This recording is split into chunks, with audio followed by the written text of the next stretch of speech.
Akhir ini, pada saat ini Bapak-Bapak sidang Jumat, apabila kita membaca data atau persentase kekerasan seksual yang dihadapi, yang terjadi di tengah-tengah masyarakat kita, khususnya Kabupaten 50 Kota. Di Kabupaten 50 Kota tercatat di Badan Perlindungan Anak dan Perempuan itu hampir rata-rata kekerasan seksual, kekerasan kepada anak terdapat angka 63 orang setiap bulannya yang mengalami kekerasan seksual. Kekerasan kepada anak di bawah umur itu, Bapak-Bapak sidang Jumat, bukan hanya terjadi di kalangan remaja, tetapi kebanyakan pelakunya juga dari bapak-bapak yang sudah tua kepada anak di bawah umur. Kemudian terjadi juga dari nenek-nenek, kakek-kakek kepada cucunya, dari ayah tiri kepada anak tirinya, dan berbagai kasus lainnya. Secara umum ini menyedihkan kita karena Kabupaten 50 Kota terkenal dengan adat basani syarak bersandi kitabullah yang sangat kuat. Masjid di mana-mana kita temui penuh dengan jamaah. Kemudian pengajian di mana-mana sering hampir penuh setiap minggunya, diisi oleh ustadz-ustadz dan dai-dai. Tetapi di sisi lain kita sedih, ternyata peningkatan kasus, khususnya kekerasan seksual kepada anak-anak di Kabupaten 50 Kota semakin hari semakin meningkat. Bapak-bapak sidang Jumat, ternyata bukan hanya kepada anak-anak di bawah umur yang terjadi kekerasan seksual. Akhir-akhir ini justru banyak terjadi di perguruan tinggi yang ada di Indonesia. Karena banyaknya kasus tentang kekerasan seksual, maka Menteri Pendidikan Nasional, Menteri Pendidikan Republik Indonesia, Menteri Pendidikan dan Kebudayaan mengeluarkan Permendikbudristek nomor 30 tahun 2021 yang berisikan tentang yaitunya pencegahan dan perlindungan kepada mahasiswa-mahasiswa dari kekerasan seksual, yaitunya Permendikbudristek nomor 30 tahun 2021 yang ditandatangani pada 3 September tahun 2021. Di satu sisi Permendikbud ini sangat membanggakan kita semua karena memberikan perlindungan kepada mahasiswi, khususnya mahasiswi yang perempuan, dari pelecehan, dari kekerasan seksual, apakah itu dari temannya sendiri maupun dari oknum dosen yang ada di perguruan tinggi tersebut. Tetapi Bapak-bapak sidang Jumat rahimakumullah, setelah diteliti dan ditelaah lebih dalam, ternyata Permendikbudristek nomor 30 tahun 2021 ini telah menimbulkan keresahan dan pro kontra di kalangan umat Islam. Permendikbud ini telah menimbulkan nilai-nilai yang dikhawatirkan akan terjadi seks bebas dan maraknya LGBT di perguruan tinggi. Kenapa kita katakan demikian?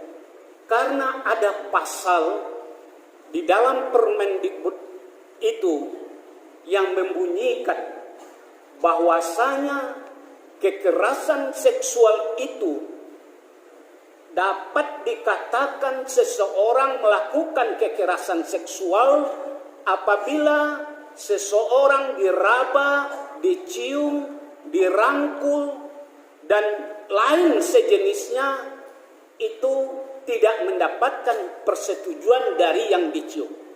Jadi kita sebut bahasanya bahasa dicium. Kalau ada seorang perempuan,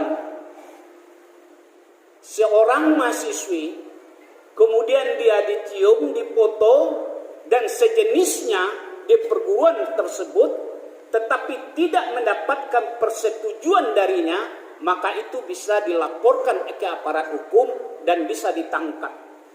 Tetapi apabila seseorang, kita sebutlah dia itu oknum mahasiswi, dia dicium, dipegang, dan dirangkul, dan sejenisnya yang melakukan perbuatan seks, tetapi dia setuju, dia mendapatkan persetujuan terhadap perlakuan itu, maka itu tidak termasuk kepada kategori kepada kekerasan seksual. Nah, inilah yang menakutkan kita, inilah yang membahayakan pasal dari Permendikbudristek nomor 30 tahun 2021 ini. Sehingga Aliansi Majelis Dai se-Indonesia telah melakukan protes kepada Menteri Pendidikan dan Kebudayaan agar mencabut atau merevisi terhadap undang-undang ini, agar dicabut atau direvisi, karena undang-undang ini menimbulkan kekhawatiran kepada kita, khususnya umat Islam, di mana nanti bisa melegalkan perzinaan, bisa melegalkan perbuatan-perbuatan yang dilarang oleh agama kita, dan itu dibolehkan oleh peraturan Menteri Pendidikan dan Kebudayaan. Bapak-bapak sidang Jumat rahimakumullah, ternyata bila kita tinjau kembali kepada ajaran agama Islam kita, seperti yang kita sebut dalam surat Al-Isra ayat 32 tadi, wala taqrabuz zina, janganlah kamu mendekati zina. Allah melarang mendekati saja tidak boleh, apalagi berciuman, berpegangan, merangkul dan sejenisnya.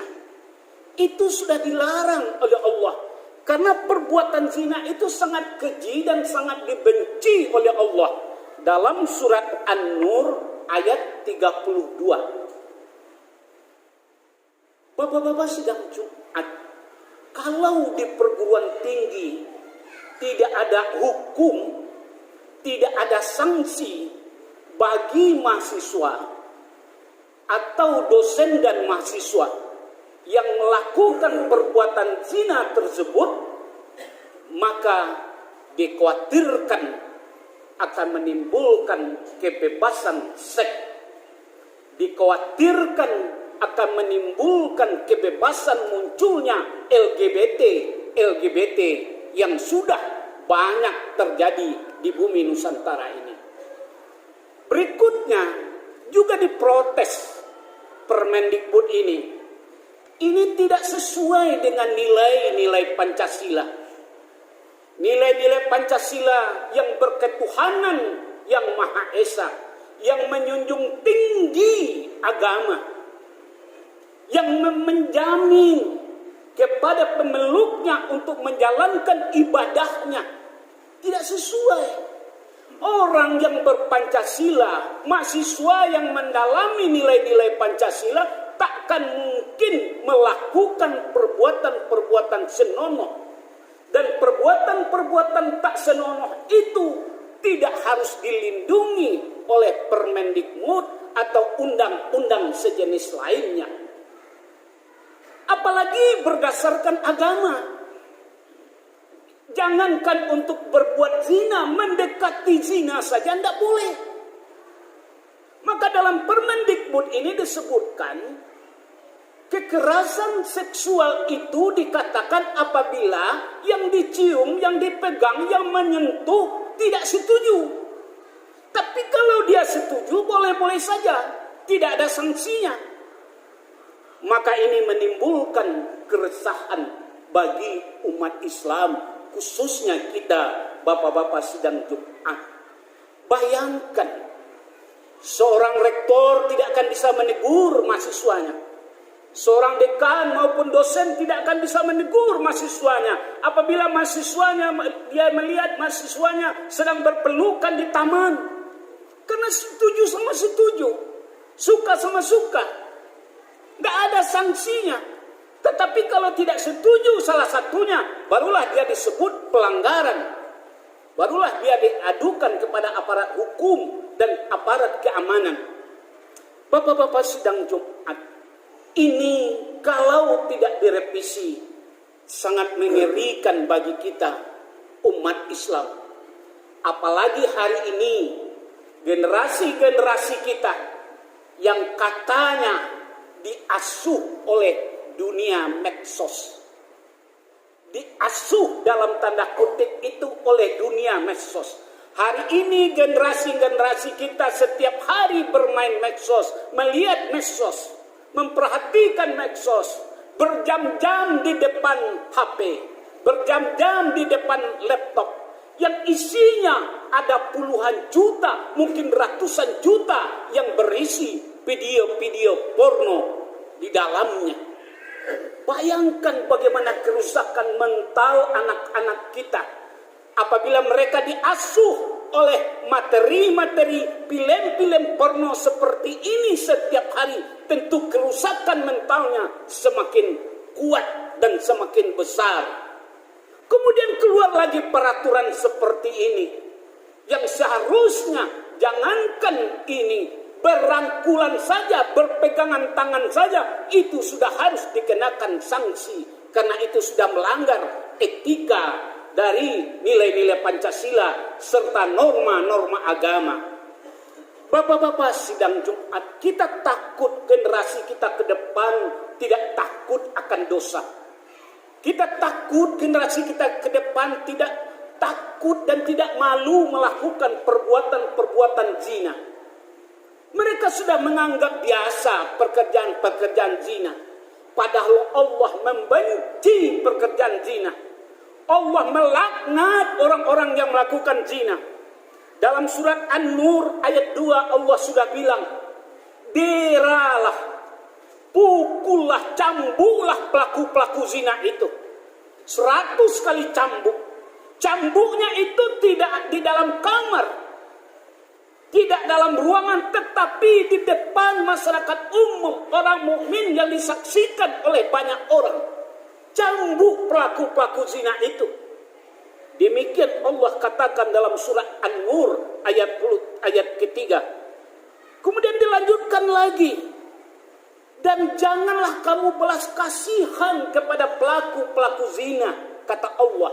Masih surah An-Nur ayat 2 dan 3. Jangan belas-belas kasihan, cambuk pukul.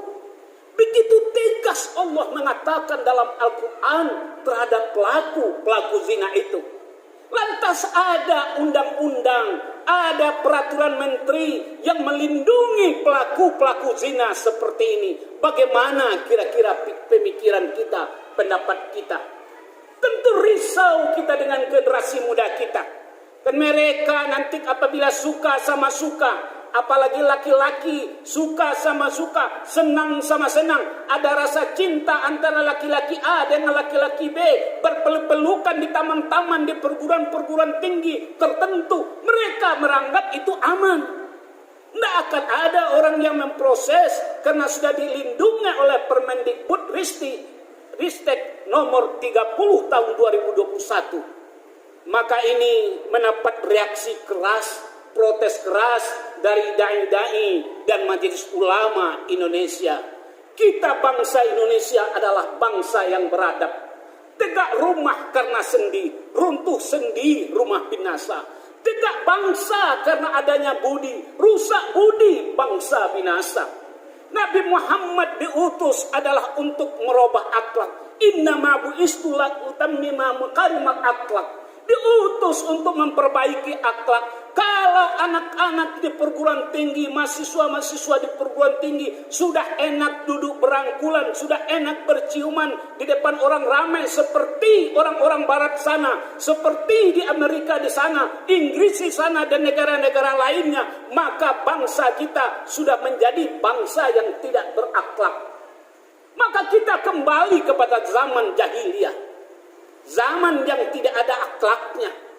Apakah ini yang diinginkan? Atau apakah ini yang tidak kita takutkan ke depan terhadap generasi kita? Bapak-bapak sidang Jumat rahimakumullah, belum reda lagi kerisauan kita terhadap keputusan SKB 3 Menteri yang membolehkan anak-anak sekolah SMA, SMK, SMP apakah memakai jilbab, tidak memakai jilbab ke sekolah, itu boleh dia memilih. Itu SKB 3 Menteri tahun lalu, sampai hari ini belum dicabut. Anak-anak kita yang perempuan kalau sekolah, tidak bisa kepala sekolah memarahi walaupun dia Islam tulen, nenek-neneknya, datuknya. Tapi kalau dia tidak pakai jilbab ke sekolah, tidak bisa dimarahi. Karena ada SKB 3 Menteri yang melindungi. Walaupun ini sudah diprotes oleh ulama, tapi ternyata sampai hari ini tidak diperbaiki. Bapak-bapak sidang Jumat, sebenarnya apa yang harus kita lakukan? Kalau kita tak kuasa dan seruan kita umat Islam tidak didengar, masih ada langkah lain yang bisa kita lakukan, adalah ya ayyuhallazina amanu qu anfusakum wa ahlikum nar. Memperkokoh rumah tangga, memperkuat akidah dalam rumah tangga, memperkuat agama dalam rumah tangga, menjadikan anak-anak kita taat sholat, menjadikan anak-anak kita hafiz, menjadikan anak-anak kita yang ilmu agamanya dalam, yang ilmu agamanya kuat, akidahnya kuat. Kalau akidahnya kuat, ilmu agamanya dalam, rumah tangganya kokoh, Islamnya bagus di rumah tangga itu, seperti apapun peraturan yang bebas di luar itu, mereka tidak akan terpengaruh. Tidak akan ngaruh bagi mereka, karena iman mereka kuat di sini. Keyakinan mereka kuat, mereka punya malu, punya akidah, Islamnya kuat. Seperti apapun peraturan yang membebaskan, tidak akan ngaruh bagi mereka. Kalau di rumah tangga itu betul-betul sudah dibangun berdasarkan Islam. Itulah senjata kita sebenarnya yang harus kita perkokoh. Kita memang khawatir di peraturan ini, tetapi kita tidak perlu takut akan peraturan ini. Kalau memang kita takut, perkokohlah rumah tangga. Jangan biarkan anak bermain medsos dari pagi sampai sore, sampai malam, sampai jam 1 malam, jam 2 malam. Buka HP sampai tidak sholat, sampai tidak mengaji. Siapakah orang-orang, anak-anak yang bisa terkena sempretan dari peraturan ini? Adalah anak-anak yang imannya kurang, akidahnya kurang, sholatnya kurang, mengajinya kurang. Siapakah yang melakukan pelecehan-pelecehan seksual? Adalah orang-orang yang akidahnya kurang, agamanya kurang, mengajinya kurang.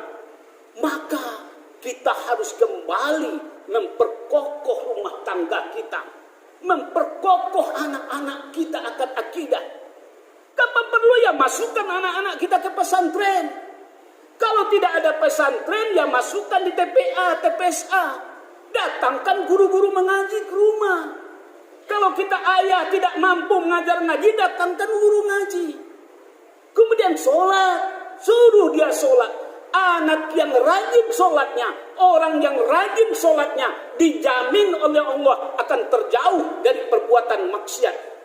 Bukankah sholat itu mencegah perbuatan keji dan mungkar? Siapa yang mendirikan sholat dengan benar dan sungguh-sungguh, dijamin oleh Allah akan terjauh dari perbuatan keji dan mungkar. Itu kita pastikan. Maka pastikan anak-anak kita adalah pendiri sholat yang benar dan yang sesungguhnya. Pastikan istri-istri kita adalah pendiri sholat yang benar dan yang kukuh. Pastikan cucu-cucu kita adalah yang sholat yang benar, yang kukuh, yang kuat dalam sholatnya. Maka mereka tidak akan terpengaruh dengan perkembangan zaman. Kita tidak tahu dan tidak bisa kita ramal peraturan apa lagi yang akan keluar ke depannya. Peraturan seperti apa lagi yang akan muncul, tidak bisa kita ramal. Tetapi kita bisa memastikan keluarga kita menjadi keluarga yang beriman, bertakwa kepada Allah, berpegang kepada Al-Quran dan hadisnya Rasulullah. Bisa kita pastikan karena masing-masing kita adalah pemimpin di rumah tangga. Masing-masing kita bertanggung jawab kepada anak-anak kita, bertanggung jawab kepada istri kita. Kitalah yang menjadi pemimpin di rumah tangga kita. Bapak-bapak sidang Jumat rahimakumullah. Demikian saja. Semoga dapat kita ambil iktibarnya dan manfaatnya. Faktabiru ya ulil albab.